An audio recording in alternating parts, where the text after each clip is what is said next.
Ven Espíritu Santo, ven por medio de la poderosa intercesión del corazón inmaculado de María, tu amadísima esposa. Amén.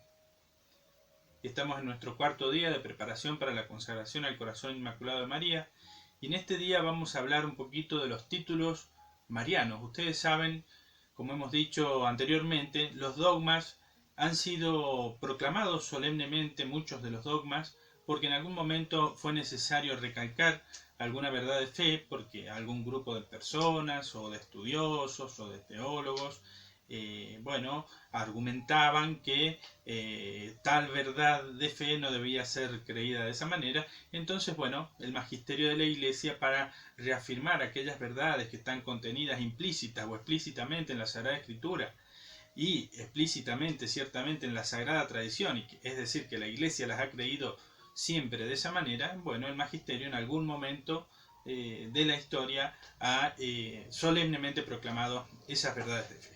Y tal es el caso, por ejemplo, de la Inmaculada Concepción. Pero esta verdad de fe se hallaba ya desde los inicios, digamos, de la historia de la Iglesia, y se basa en un punto principal que es aquello del el Evangelio de San Lucas, cuando el ángel saluda a María y le dice que va a ser la madre de Jesús. En Lucas 1:28, salve María, llena de gracia, alégrate María, llena de gracia, el Señor está contigo. Y siempre la tradición ha interpretado que se refiere a esta plenitud de gracia de María solamente posible si ella fue preservada del pecado original.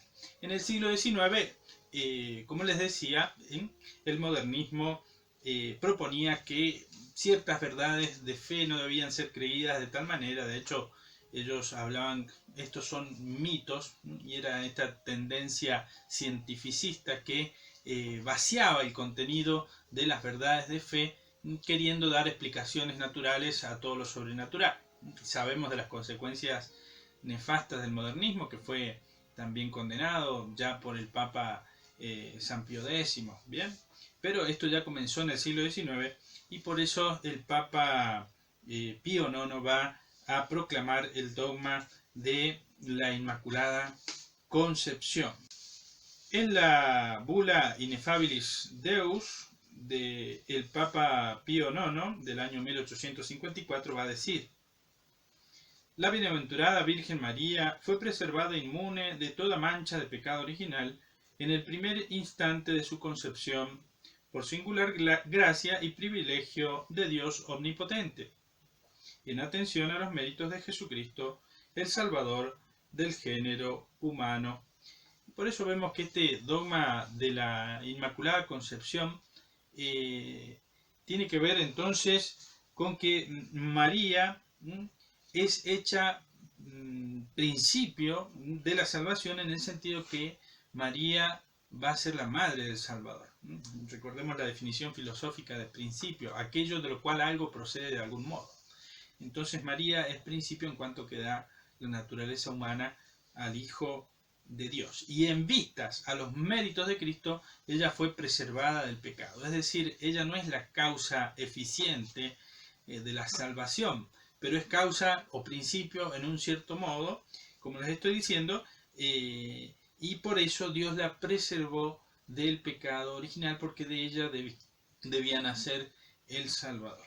Entonces, en este día meditamos este misterio de María Inmaculada, Santísima, es decir, ella no tiene mancha de pecado, jamás lo tuvo, y jamás no lo tuvo antes de nacer, pero tampoco durante su vida. María fue preservada siempre limpia y pura por ser la madre del Salvador. Este ser humano que se realiza en él, en María, que es un ser humano, digamos, el ideal que Dios había pensado desde siempre para la humanidad, que el ser humano viviera en la verdad, en el bien, adherido al amor de Dios.